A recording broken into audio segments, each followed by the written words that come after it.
কিছু কিছু কেক দেখতে মনে হয় এগুলো কেক না, সত্যিকারের পুতুল। আসসালামু আলাইকুম, welcome to my page Nilaj cake বাড়ি। বন্ধুরা সবাই কেমন আছেন? আলহামদুলিল্লাহ, আল্লাহর অশেষ রহমতে আমিও ভালো আছি। আজ আপনাদের সাথে একটা সুন্দর ডল কেক ডেকোরেশন শেয়ার করব। যদিও এর আগে আমার ডল কেক বানানোর সৌভাগ্য হয়নি, তো আজকে আমি এই ফার্স্ট ডল কেকটা বানাবো। কেমন হয়েছে অবশ্যই কিন্তু দেখার পরে একটা কমেন্ট করে জানিয়ে যাবেন। তো আমি এই ডল কেকটা কিন্তু একটা মোল্ডেও বানাইতে পারতাম। আমার ডল কেকের মোল্ডটা ছিল, কিন্তু আমার কাছে কেন জানি মনে হলো ডল কেকের যে মোল্ড আছে সেটাতে দিলে আমার কেকটা আমি যে পরিমাণ বানাইতে চেয়েছি সেই পরিমাণ হবে না। যার কারণে আমি ছোট্ট যে 5 ইঞ্চির মোল্ড আর যে বেন্টু কেকের মোল্ড আছে, আমি সেই দুইটাতে কেকগুলো বেক করে নিয়েছি।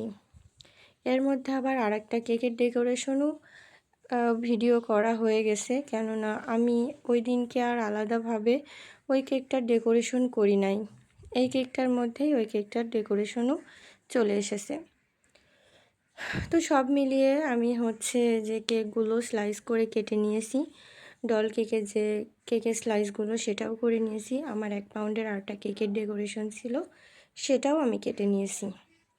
তো কেক আরও বেশি মজাদার করার জন্য আমি যে মিল্ক সিরাপটা ব্যবহার করেছি সেটা দুধটা অনেক ঘন করে জ্বালিয়ে নিয়ে আমি তারপরে এখানে ব্যবহার করেছি। আসলে শুধু সুগার সিরাপ দিলে কেকটা তো টেস্ট হয়ই, কিন্তু অনেক বেশি দুধ ঘন করে জ্বালিয়ে কম করে যদি সেটা ব্যবহার করা হয় তাহলে কেকের টেস্ট আরও বহুগুণে বেড়ে যায়। তো আমি সেই জন্য দুধটা অনেক ঘন করে জাল দিয়ে কম করে নিয়ে আমি সুগার সিরাপের পরিবর্তে ব্যবহার করেছি। তো এখানে আমি স্লাইসগুলো বসিয়ে দিয়েছি, একটার পর একটা বসিয়ে দিছি। তো আমার একটা ভুল হয়ে গেছে, আমি যদি নিচের স্লাইসগুলো আর একটু বড় দিতাম আর উপরে যেটা ছিল সেটা যদি আর একটু ছোট দিতাম অনেক ভালো হতো। আমার যে নিচের স্লাইসগুলো হয়ে গেছিলো সেগুলো অনেক পাতলা আর ফোমি টেক্সচারের। তো আসলে যে পরিমাণ ফোম, যে পরিমাণ সফট হয়েছে কেকগুলো, আসলে একটার পর একটা স্লাইস কোনোভাবেই থাকছিল না, বাঁকা হয়ে যাচ্ছিল। তারপরেও তো কিছু করার নাই, কেকটা তো একটু উঁচু করার প্রয়োজন ছিল। তো আমার মনে হয় স্লাইসগুলো একটার পর একটা একটু বড় বড় করে যদি বসাইতাম তাহলে হয়তো বা কেক এতটা বাঁকা হয়ে পড়তো না। অথবা যে ডল কেকের মোল্ড আছে সেটাতেও যদি ব্যবহার করতাম তাহলে আমার কেক এতটা বাঁকা হতো না। তো আমি এভাবেই চেষ্টা করলাম, দেখি যেহেতু ফার্স্ট বানানো, আমি ওইগুলো যেহেতু ট্রাই করিনি, এখন বেসটা উঠাই ফেলা হয়ে গেছে, এখন তো কিছু করার নেই, এইভাবেই কাজ করতে হবে। তো নিচের যে সাইডটা সেটা আসলে অনেক বেশি সফট ছিল, পুরো কেকটাই অনেক সফট ছিল, যার কারণে একটার পর একটা লেয়ার যখন দিচ্ছিলাম আমি তখন কেকটা বসে যাচ্ছিল। তারপরেও কিছু করার নেই, চেষ্টা তো করতেই হবে, কাজ যেহেতু হাতে নিয়েছি সেহেতু শেষ তো করতে হবে। তো আমি কেকটা একটু ধরে ধরে কাজ করছিলাম, পরে স্ট্র দিয়ে আমি কেকটা দাঁড় করিয়ে রাখার চেষ্টা করছিলাম, তারপরেও কেকটা অনেকটাই বাঁকা হয়ে যাচ্ছিল। পরে ভাবলাম যাক, বাঁকা হলেও সমস্যা নেই, আমাকে তো কেকটা কাটতেই হবে। সাইড থেকে যদি না কাটি তাহলে তো আমার ডল শেপের আসবে না। তো উপরে যে আমি বেন্টু কেকের মোল্ডে কেকটা বেক করেছিলাম সেই কেকের স্লাইসগুলো বসিয়ে দিয়েছি, কিন্তু অতটা চওড়া তো থাকলে আমার ডল কেকটা সুন্দর লাগবে না। তো আমি উপর থেকে বেন্টু কেকের যে সাইড ছিল, অর্থাৎ ডলকে মাজা সমানটা করে যে পরিমাণ কাটলে সুন্দর দেখাবে, একটা ড্রেস আকারের দেখাবে, আমি সেইভাবেই কেটে নিয়েছি। তো সেইভাবে কাটতে যে আমার অনেক প্যারা মনে হয়েছে। আসলে কেক স্লাইস করে বসানোর পরে কেক কাটা কিন্তু অনেক একটা টাফ ব্যাপার, ভেঙে যাওয়ার ভয় থাকে, নষ্ট হয়ে যাওয়ার ভয় থাকে। তারপর আমি সাবধানতার সাথে এগুলো কাট করে নিচ্ছিলাম। তো কেক কিন্তু কাটতে ভালোই লাগে, যদিও ভয় করছিল। তো আমি সাইডের নিচের যেগুলো কেকগুলো হলো সেগুলো আমি বাদ দিয়ে দিই নাই, সাইড দিয়ে নিচেই দিয়ে দিয়েছি, তাতে একটু বড় লাগছে, আমি ওগুলো ফেলে দিই নাই। ফেলে বলতে বাদ দিই নাই, ওইগুলো আমি নিচে থেকে দিয়ে দিয়েছি যাতে ড্রেসের ঘেরটা একটু বেশি আসে। তো আমার ভিডিও করার জায়গাটা খুবই ছোট, যার কারণে আমি আসলে পুরোটা সুন্দরভাবে দেখাইতে পারি নাই। খুবই খারাপ লাগছিল যে কেকের ভিডিওটা করছি বাট সুন্দরভাবে আমি কোনোভাবে দেখাতে পারি নাই।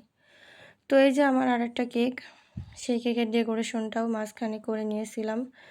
আসলে প্রতিদিনই 2-3টা কেকের অর্ডার থাকে, তো যখন 4-5টা কেকের অর্ডার হয়ে যায় তখন আসলে ভিডিও আর করা হয় না। আর ইদানিং আজ কিছুদিন যাবৎ ভিডিও কোনোভাবেই করতে পারছি না। আমার ফোনে যতগুলা কেকের ডেকোরেশনের ভিডিও রয়েছে ওইগুলাও ডিলিট করতে মন চাইছে না, যে এইগুলা তো ভিডিও করেই ফেলছি, তো কেন আবার ডিলিট করব। একটা ভিডিও করা কিন্তু অনেক টাফ ব্যাপার। কেক যখন আমরা রেডি করি তখন ভিডিও করতে গেলে এদিক কেকের দিকে ফোকাস দিতে হয়, এদিক ভিডিওর দিকেও ফোকাস দিতে হয়।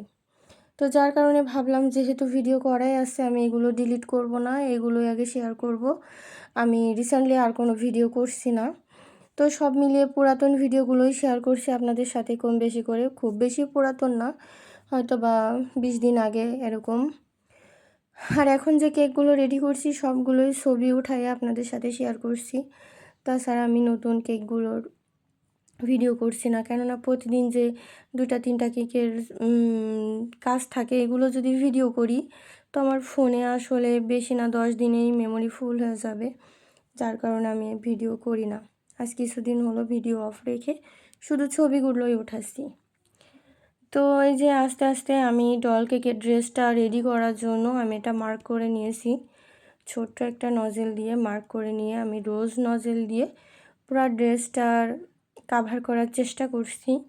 আসলে সাইড থেকে গাউন যখন আমি উঠাই, এই ড্রেসটার গাউনটা যখন উঠাই তখন আসলে খুবই এক্সাইটেড ছিলাম যে আসলে কেমন হবে। এর আগে যেহেতু এই কাজটা করা নাই, তো এই কাজটা কতটুকু সুন্দর হবে আমি জানি না।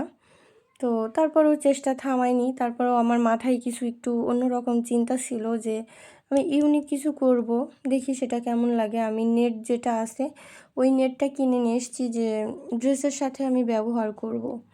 অ্যাজ ইউজুয়াল তো সবাই এরকম ক্রিম দিয়ে একটা গাউন বানিয়ে একটা কেক রেডি করে, তো আমার ইচ্ছা ছিল যে আমি ওই নেটটা ব্যবহার করব গাউনের সাথে। তো যে কথা, যেই ভাবা সেই কাজ। তো আমি নেটটা নিয়ে এসেছি, নিয়ে আসার পরে আমি গাউনটা পুরো রেডি করছি। তবে যে গাউনটা আমি রেডি করছি ক্রিম দিয়ে, এটা কিন্তু খুব বেশি সহজ ছিল না। আমার কাছে খুবই প্যারা মনে হয়েছে। আসলে প্রচণ্ড গরমের মধ্যে এরকম ধরনের কাজ করা কিন্তু খুবই রিস্কের।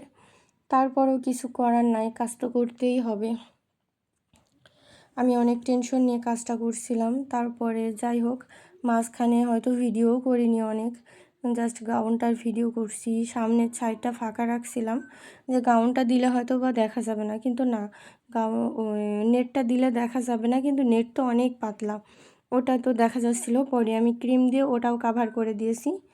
তো কেকটা কেমন হয়েছে অবশ্যই কিন্তু আপনারা ভিডিওটা দেখলে জানাবেন আমাকে। নতুন হিসাবে কাজ করেছি, কেকটা কেমন হয়েছে ডেকোরেশনটা।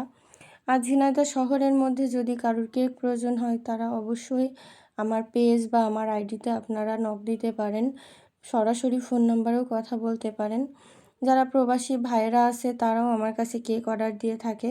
তো ভাইয়েরা যদি আমার কাছে কেক অর্ডার দেন অবশ্যই আমার নাম্বার বা হোয়াটসঅ্যাপ আছে, ইমো আছে, মেসেঞ্জার, যে কোনো জায়গায় আপনারা যোগাযোগ করতে পারেন। তো আমার কাজটা কিন্তু প্রায় শেষের দিকে, মাঝে আর ভিডিও করা হয়নি, জাস্ট সামনে একদম ফাইনাল লুক চলে আসবে। তো কেকটা দেখার পরে অবশ্যই কিন্তু আপনাদের মূল্যবান একটা কমেন্ট আমার জন্য রেখে যাবেন। এই যে কেকটার ফাইনাল লুক কেমন হয়েছে অবশ্যই কমেন্টে জানাবেন। অবশ্যই লাইক কমেন্ট করে আমার পাশে থাকবেন, আমার সাথে থাকবেন, আমার জন্য দোয়া করবেন। আসলে আপনাদের ভালোবাসা না পেলে হয়তো সামনের দিকে এগিয়ে যেতে পারতাম না।